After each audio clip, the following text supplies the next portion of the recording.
प्रभु जी राधे राधे। आप सबको राधे राधे। आप सभी अच्छे होंगे, प्रसन्न होंगे और स्वस्थ होंगे। आप सभी का मेरे YouTube चैनल पे हार्दिक अभिनंदन है, सबका स्वागत है। आज का प्रसंग बहुत ही सुंदर प्रसंग है। महाभारत के वृक्ष में ये प्रसंग है।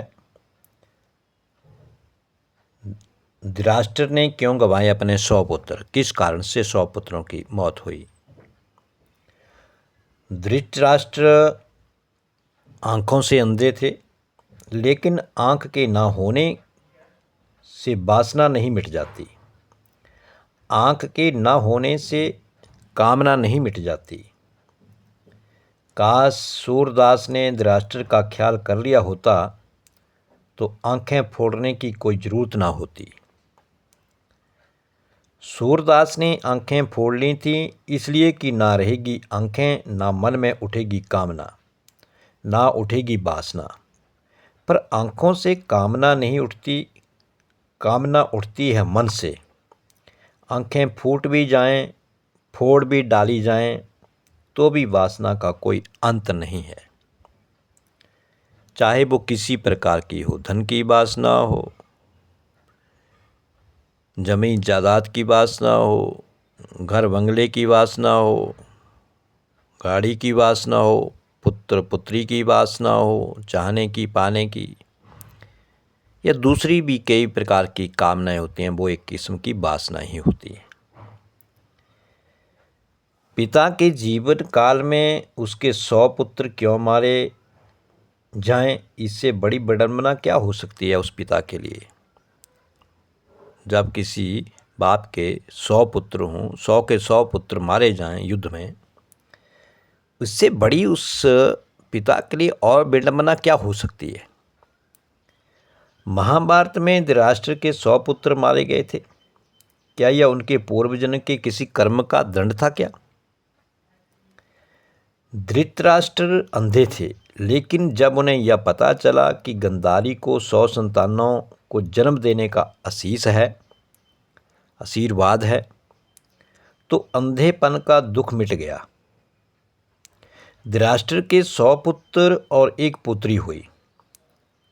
कुरुक्षेत्र में उनके 100 पुत्र मारे गए थे। एक पिता के लिए इससे बड़ी विडंबना होगी कि उसे 100 पुत्रों का शोक मनाना पड़े। भगवान श्री कृष्ण ने गीता का जो संदेश दिया था उसे अर्जुन के अतिरिक्त संजय और धृतराष्ट्र ने भी सुना था। उसमें भगवान ने कहा था कि सब कुछ पूर्व निर्धारित है, सबको उनके पूर्व के कर्मों का दंड भोगना होगा। धृतराष्ट्र के वह बात सुवर्ण थी। दुर्योधन और दुशासन मुख्य रूप से पांडवों और द्रौपदी के दोषी थे। दुर्योधन के कहने से द्रौपदी का दुशासन ने चीरहरण करने की कोशिश की, निर्वस्त्र करने की कोशिश की। तो सबसे मेन दोषी दुर्योधन और दुशासन मुख्य रूप से हुए। उनके मारे जाने को तो धृतराष्ट्र कर्मदंडों से जोड़ रहे थे, मानो इन्होंने गलती की, इनको उनके कर्मों का दंड मिला। पर शेष पुत्रों की तो कोई भूमिका ही ना थी। और सही मायने में देखा जाए, मान लो दुशासन और दुर्योधन ने गलती की थी, गलत कर्म किया था, उसका दंड उन्हें मिला, लेकिन बाकी के जो पुत्र थे उनका क्या कसूर था। तो वो क्यों मारे गए, यह प्रश्न धृतराष्ट्र को कुचोटता था, बार बार कोरेदता था उसको हृदय से। महाभारत युद्ध समाप्त होने पर धृतराष्ट्र ने श्री कृष्ण से पूछा, मैं अंधा पैदा हुआ, मेरे 100 पुत्र मारे गए, भगवान मैंने ऐसा कौन सा पाप किया जिसका यह दंड मिला, या यह दंड मुझे मिल रहा है। आपने अर्जुन से कहा था कि जो हो रहा है वह कर्मों का दंड है। मेरे अंधे होने और 100 पुत्रों के मारे जाने के पीछे का कारण क्या है, कृपया यह मुझे बताएं। अपने पुत्रों को खोने की पीड़ा से उभरने में यह काम आएगा मुझे। तब धृतराष्ट्र की बात सुनकर के श्री कृष्ण भगवान ने कहा कि महाराज धृतराष्ट्र, आपने उचित ही सुना था। कर्मों का दंड भोगना पड़ता है, उससे किसी को छूट नहीं है। राजा असमर्थवान लोगों को कर्मों का दंड विशेष रूप से भोगना पड़ता है। ईश्वर उन्हें समर्थवान बनाते हैं तो उनसे ज़्यादा जिम्मेदारी होने की आशा भी रखते हैं। कुछ पाने के लिए तो कुछ देना ही पड़ेगा। क्यों महाराज? आप इस जन्म में भी राजा हैं, पूर्व जन्म में भी राजा थे, पर आपने कई पाप कर्म किए।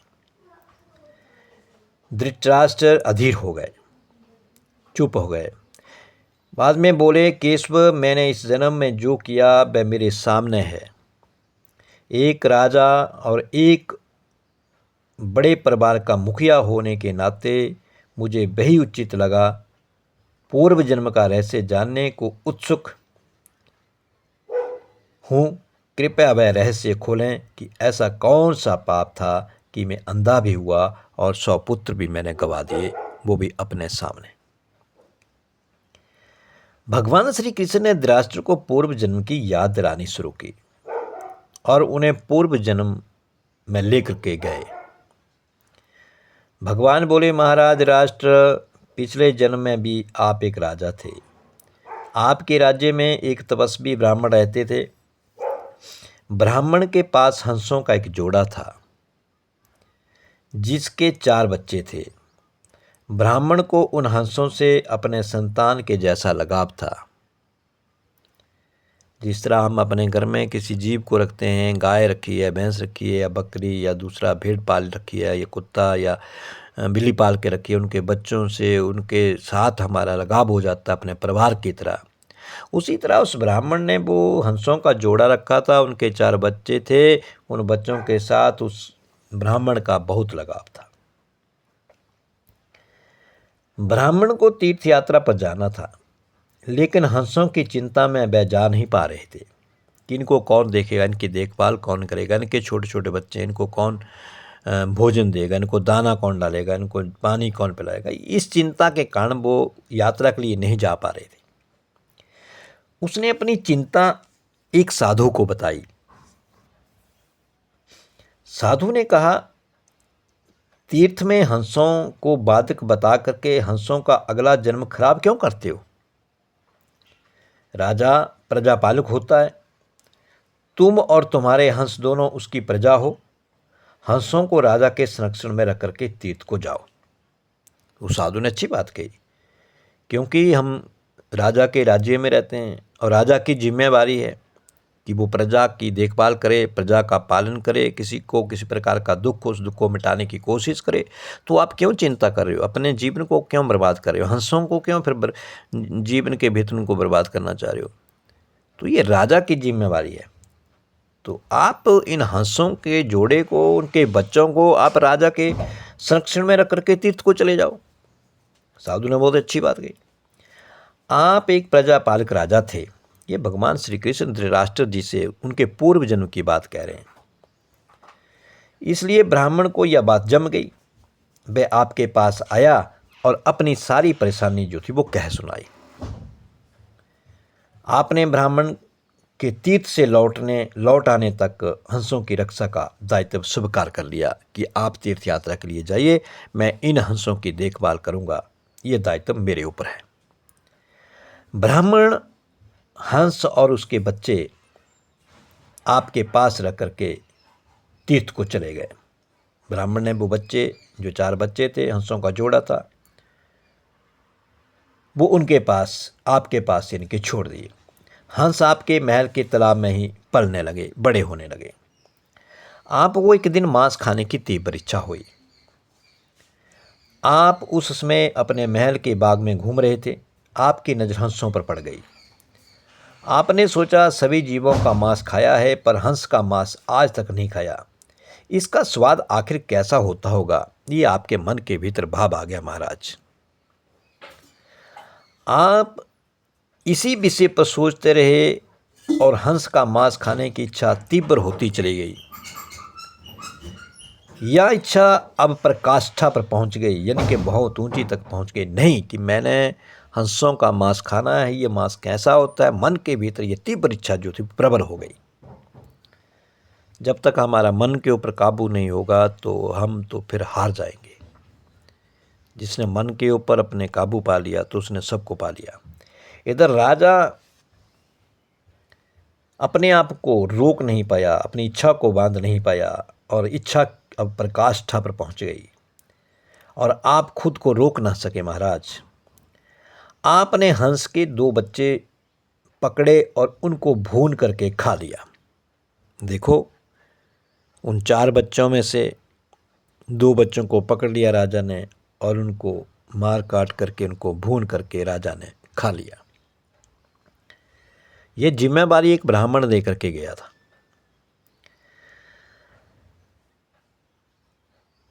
और उसका स्वाद आपकी जीभा को लग गया।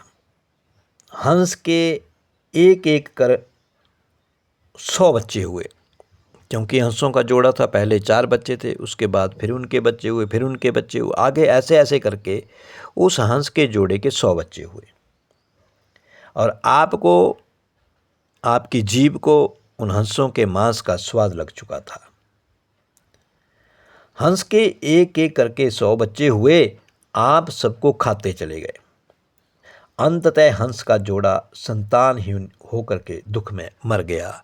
जिसके बच्चे उसके सामने मार दिए जाएं, कोई इनको काट दे, कोई उनको मार दे, कोई उनको दुख दे, तो उस माता पिता के दिल के ऊपर क्या बीत रही होगी। तो उनके हंसों के जोड़े का 1 नहीं, 2 नहीं, 3 नहीं, 4 नहीं, 5 नहीं, 10 नहीं, 20 नहीं, 100 बच्चे हुए और 100 बच्चों को महाराज आप उनको खा गए। इस दुख को वो हंस का जोड़ा सहन नहीं कर पाया और वो जोड़ा संतान होते हुए संतानहीन हो गया और इसी दुख में वो हंस का जोड़ा जो था वो मर गया। कई साल बाद वह ब्राह्मण तीर्थ यात्रा से लौटा, वापस आया और आपके पास आया महाराज। धृतराष्ट्र के पास वो वापस गया अपनी अमानत को लेने के लिए। उसने आपसे अपने हंसों के बारे में पूछा। हंस तो आपके लोभ की बलि चढ़ चुके थे, आपकी जीभ के स्वाद के ऊपर चढ़ चुके थे। प्रजापालक राजा यह कैसे कहता कि उसने अपने प्रजा की संपत्ति को चुपके से लूट ली है, उसको वो खा गया है। इसलिए महाराज आपने ब्राह्मण से कह दिया कि हंस बीमार होकर के मर गए। ब्राह्मण दंपत्ति आप पर पूरा भरोसा करता था, उसने आपकी बात मान ली और विलाप करते हुए घर चले गए। अब ब्राह्मण क्या जानता था। अब जैसा राजा ने कहा कि वो आपको हंसों का जोड़ा था, वो बीमार पड़ गया, किसी प्रकार की उनको बीमारी लग गई और बीमारी ठीक नहीं हुई और वो हंसों का जोड़ा मर गया। अब ब्राह्मण दंपत्ति ने भी सोचा कि राजा झूठ क्यों बोलेगा, हो सकता है मेरा हंसों का जोड़ा बीमार हो गया होगा, बच्चे बीमार हो गए होंगे, बीमारी की वजह से वो मर गए होंगे। अब बेचारे वो उन हंसों के जोड़े के प्रति वो प्रेम, वो व्यवहार, वो विलाप करते हुए वहाँ से चले गए, रोते हुए चले गए। महाराज राष्ट्र, आपने हंस के बच्चों को खा करके और फिर झूठ बोल करके एक साथ कई अपराध किए। वह सुनिए। अपने तीर्थ यात्रा पर गए उस व्यक्ति के साथ विश्वासघात किया जिससे आप पर अंधविश्वास किया था, क्योंकि जिसने आपके ऊपर अंधविश्वास यानी कि आंखें बंद करके आपके ऊपर विश्वास किया था। आपने प्रजा की धरोहर में डाका डाल करके राजधर्म भी नहीं निभाया। एक तो आपने उसके विश्वास को तोड़ा, दूसरा आपने राजधर्म को भी नहीं निभाया। जीभा के लालच में पड़ करके हंस के 100 बच्चे भून कर खा गए जो आपके पास आश्रय के लिए आए हुए थे। इस तरह आपने उस हसाए का वध किया जिसे आपने आश्रय दिया था। वह बहुत बड़ा पाप है। कोई आपकी जिम्मेवारी के ऊपर किसी को छोड़ के जाए और आप उसके साथ गलत व्यवहार करें तो इसके दोषी तो आप होंगे, इसका पाप का दंड तो आपको मिलेगा। तो महाराज हे राजन, इन घोर पाप कर्मों का आपको दंड मिला। जैसे आपने जीभा के लालच में हंस के 100 बच्चे मारे, वैसे ही आपके 100 पुत्र हुए, लालच में पड़ करके मारे गए। उन सबकी जीभा भी आवश्यकता से अधिक उदंड थी। जिसने आप पर आंखें मूंद करके भरोसा किया, उस तीर्थयात्री से आपने झूठ बोला और राजधर्म का पालन नहीं किया। कोई आंख मूंद कर विश्वास करे तो उसका विश्वास कभी नहीं तोड़ना चाहिए। इसी विश्वासघात के कारण आप अंधे और राजकाज में विफल व्यक्ति हो गए। श्री कृष्ण ने कहा, सबसे बड़ा छल होता है विश्वासघात। आप उसी पाप का फल भोग रहे हैं महाराज। तो भगवान श्री कृष्ण तो यंतर्यामी हैं, पूरे ब्रह्मांड के मालिक हैं। उन्होंने उस धृतराष्ट्र को, महाराज को, उनके पूर्व जन्म का वो पूरी बात बताई कि आप अंधे क्यों हुए, आपके 100 पुत्र हुए कैसे हुए और आपके 100 पुत्र कैसे मरे। ये पूरी जो कथा थी, जो पूरा प्रसंग था, वो भगवान श्री कृष्ण ने धृतराष्ट्र को बताया कि ये तो कर्मों का खेल है और कर्मों के खेल, कर्मों का दंड, हमें फल अवश्य मिलेगा। अच्छा किया है तो अच्छा फल मिलेगा और बुरा किया है तो बुरा फल मिलेगा। ये हम सबको मिलेगा। तो आज का ये प्रसंग, अंधे धृतराष्ट्र ने क्यों गवाए 100 पुत्र, इसके ऊपर आधारित था। अवश्य आप इसको, कथा को, प्रसंग को लाइक करें, मेरे चैनल को सब्सक्राइब करें। आप सबको राधे राधे।